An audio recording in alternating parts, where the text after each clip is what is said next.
but you ended up with this counseling master's degree. You went to Moore Park. You didn't intend to coach there, but you did coach there, and you happened to meet a few guys on your teams who had their lives changed from being on your team.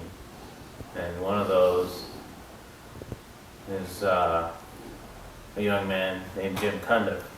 Yeah, these kids were all on the same team. There was 6 or 7 of them that joined the church in over about a 7-year period. But the first one that joined the church was Ben Aparicio. And Ben called me and said, he's from Fillmore. And he came from a family of 10, and most of his family joined from him later on. But he called me and said, would you come to my baptism and baptize me? And I said, well, what baptism? What church? I used to carry a book in my offices wherever I was, and it said, Meet the Mormons, and had pictures of all the Mormons and what activities they do and everything in it. And he asked me to take it home once in junior college. And once he'd left junior college, he called me for baptism. But I went over, but his dad had refused to let him get baptized because he's leaving the Catholic Church, and that was a heresy, you know. So I understand that his folks never did join the church, but almost all his brothers and sisters did. So Ben was the first, and then Jim and Tim Cundiff and Tim Tubb were on my cross-country team. And they were working at our house. We built our own house up on the hill here in Camarillo.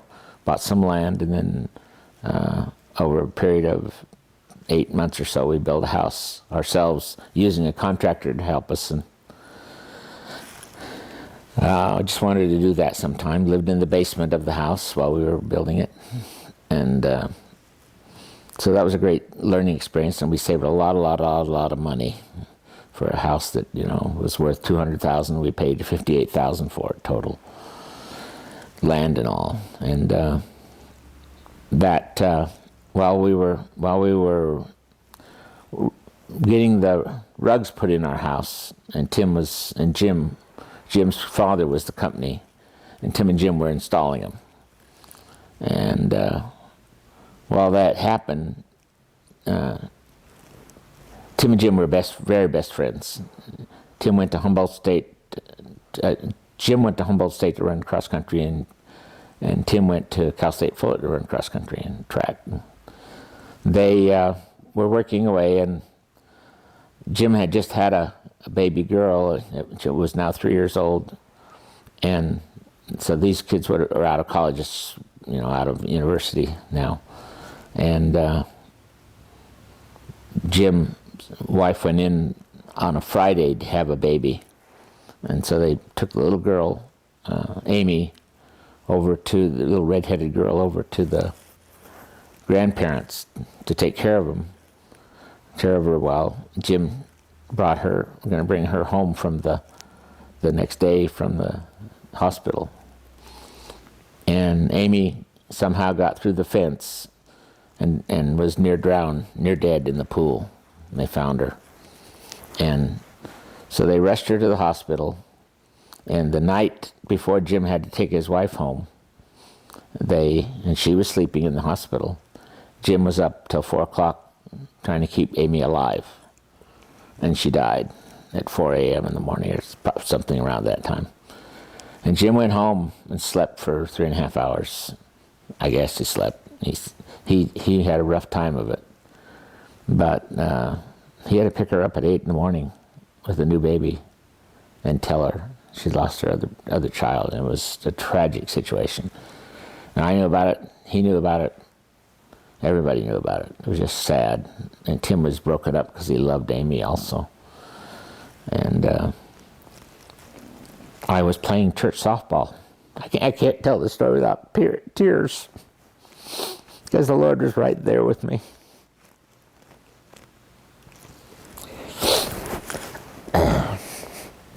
I was playing church softball,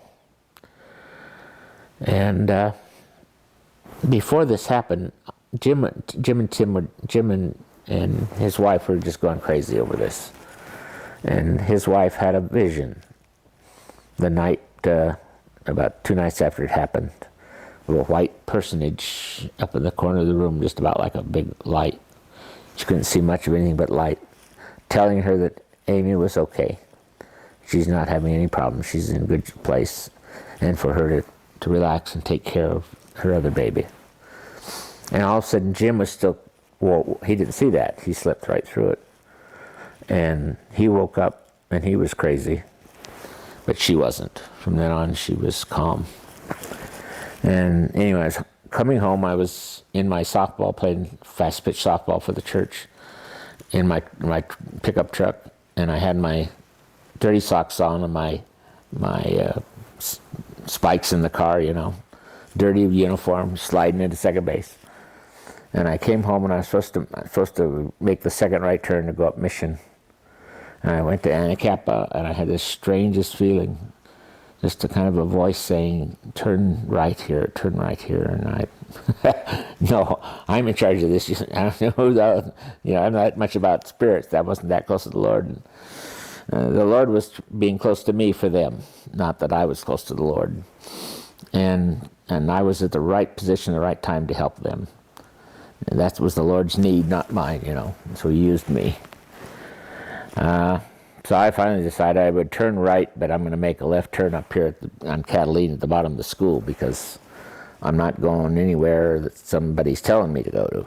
And I don't know where I'm going. You know, I have no idea I'm going up there for any reason.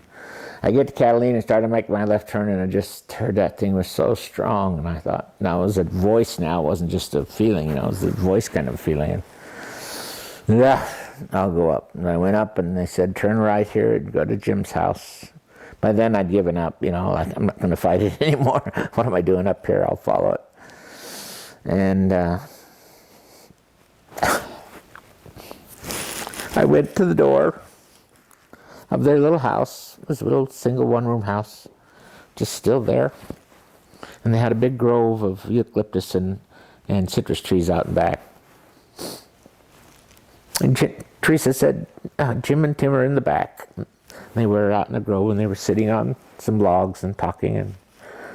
And Jim said, oh, Coach, we're glad you're here.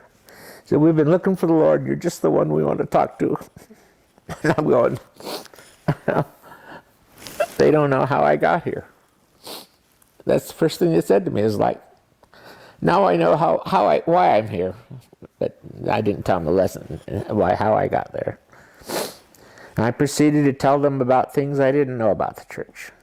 Things that just got into my head, that just flew. Things that I'd heard little bits and pieces here or there, but more and more came. I spoke for 2 hours with them. And afterwards, we're all kneeling and in tears. And they came back and finished my house, and we talked about the Lord all the time they were finishing on the house. And then I asked them if they would go and meet with the elders. And one of the president of the 70 was in our ward, and they took them and taught first Jim and his wife. And they called me and said, would you be part of our baptism? It was like, you know, I knew they were coming to church and stuff, you know. And, it was a funny day of baptism. This would have been 1974. Yeah, it was 74. Because our house was getting the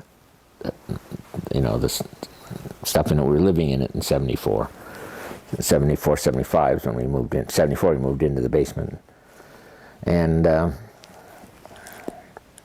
funny thing was that I had scheduled a game to coach. I think it was your game that I was coaching. Soccer. No, it wasn't your game, because you were only about 4 or 5 at that. It was the next game up. But I had a game, I don't remember whose game it was. I had a game scheduled, and Mom was in the hospital. I'd taken her over for the birth of her baby. She's having a baby in 1974, which was Dallin. And I had this baptism about 2 hours after that. So I was in decent clothes because I wasn't going to play. I was going to coach, you know. And so I went over and took whoever it was to the soccer game. And then I went over to the hospital and I said, well, I'm just going to have to not go to this baptism because I got to stay here for my wife. And so I called over and told them that I may not be there. It was not too far from the hospital to the church, you know. Right. And so I waited, and Mom wasn't progressing when I came back. You know, they didn't think she was going to have the baby once I went over, so I went over. She said, go ahead and go over, come back. And I went over and I came back. She wasn't progressing. So I called over and said, well, right before it's time, I says, I guess I can be there and do whatever thing I was going to do, you know, talk or something. I forget what it was. And which I did. And as soon as it was over, you know, the very quickest part of it was over, I rushed back to Mom, and a half hour later, after that, she had the baby. So I was able to put in soccer game, baptism, baby, all in a short period of time. Yeah, the life of a modern LDS man. And Tim joined a little bit after that, I guess. Yeah, Tim joined about 6 months after that, 5 months, something like that.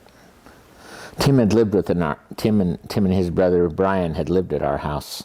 They got thrown out of their house by their parents, by their dad. Dad was a tyrant, and they were both in college and working in the backyard, and he didn't like the way they were working with a hose. So he attacked them, started hitting on him and hitting on his kids and slugging them. And Brian went off and said, you're not going to hit me anymore, and cleaned him. He was bigger, stronger, and he just cleaned his clock. Of course, his dad said, get out of my house. But you can't physically restrain your kids all your life, because if you do, you're going to run out of time when you can't. And now they've learned nothing, because all they've learned is that they need to be physically restrained, and who's going to do it next, you know? Well, they learned that they hate you and they need to get away from you. Yeah, so those kids came and lived with us for about 6 to 8 months when we lived on Wolverton. And you shared a bedroom with, we had 4 bedrooms. So they had the first bedroom, a small bedroom, and Dane, 2 of you shared bedrooms, 2 of you shared bedrooms, it was for a while. Okay. And that was the end of that lovely story. Although Jim went on to become a bishop and a stake president and all of the above, and a counselor of the mission president, and he probably was involved. Even when he lived here, he was a huge missionary. When I was made name in this, I was president 7 presidents to 70 in the 1970s. 1970s. Jim has a that kind of personality. He's a outgoing, gregarious. Yeah, he learned it from his dad. His dad's just like that. And his dad was a salesperson all of his life. Right. But Tim was coming from a real quiet, unassuming background. Tim ended up being a psychologist, got a degree in psychology, master's degree in psychology, and worked in the Utah State Hospital in American Fork. He married a woman he met at BYU. He went to graduate school at BYU. So you stayed in coaching kind of just long enough to have an influence on these guys. Yeah, they weren't in my last team. Not my last team. They weren't there. But Jim was 1 year older than Tim. So Jim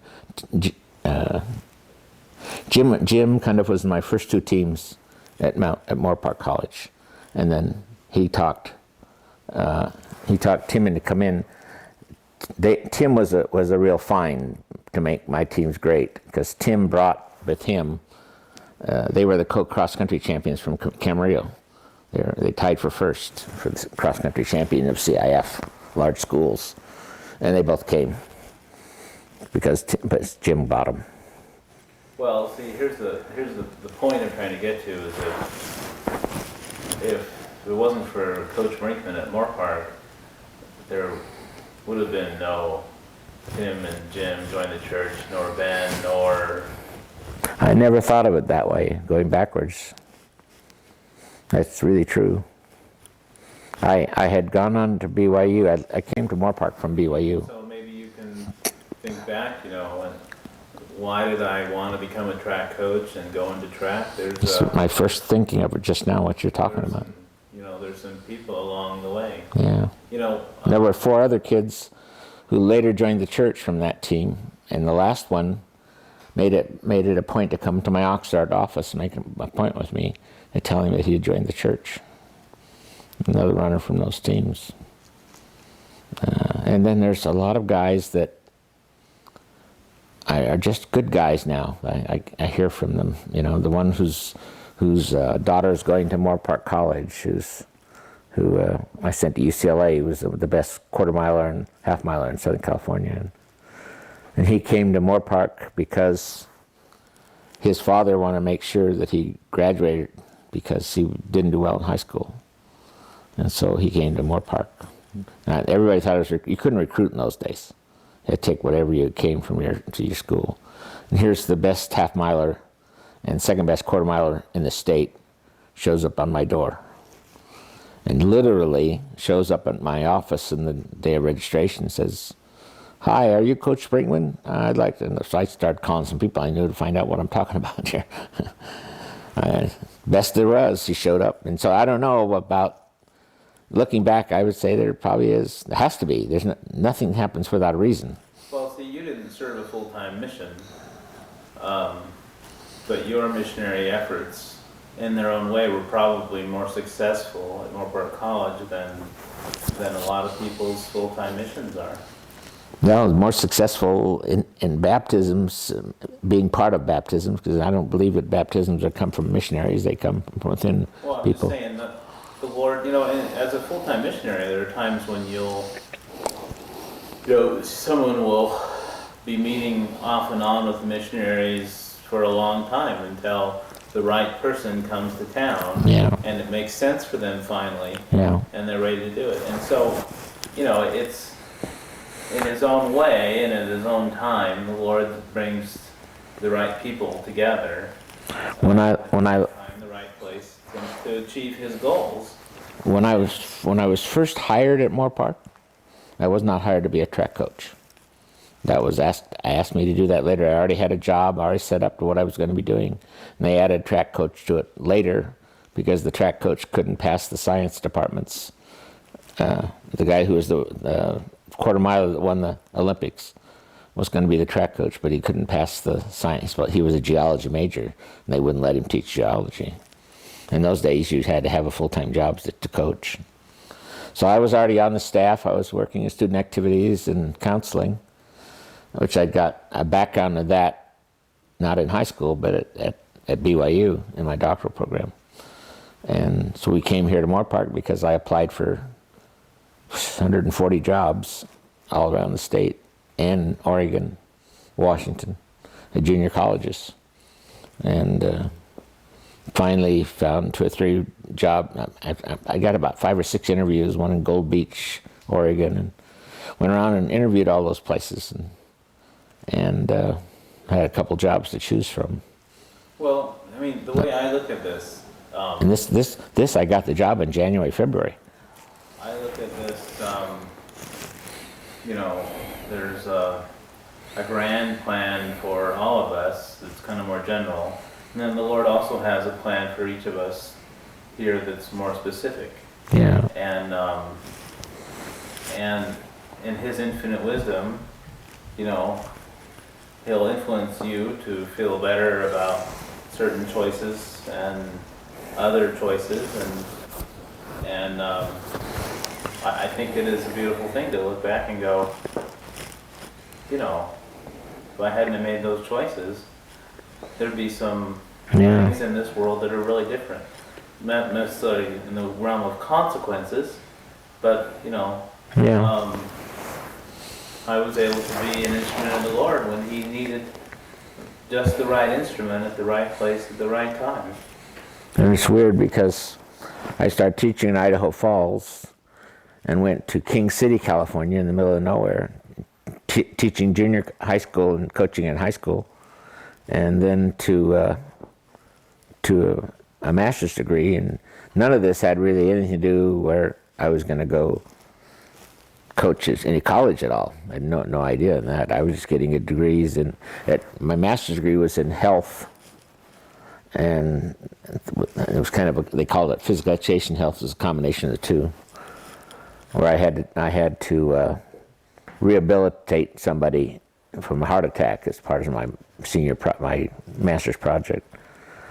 But I never thought, that I'd ever be coaching in college, and when I got the job, I never thought I'd ever coach in college, because I didn't plan to. I was in student activities and do administration.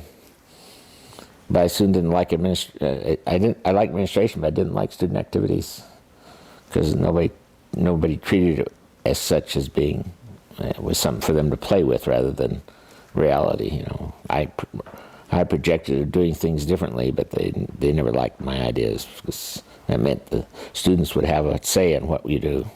I proposed a town hall meeting at Moore Park, where you have a town hall meeting and you bring monthly to the town hall meeting problems the administration is facing, to get input from the students. That was just kind of risky, I guess, for a lot of people. Yeah. Well, we're like a minute away or less from the end of the tape. Yeah. Yeah, people wanted to run things rather than have people grow, which is always my experience, was help people grow.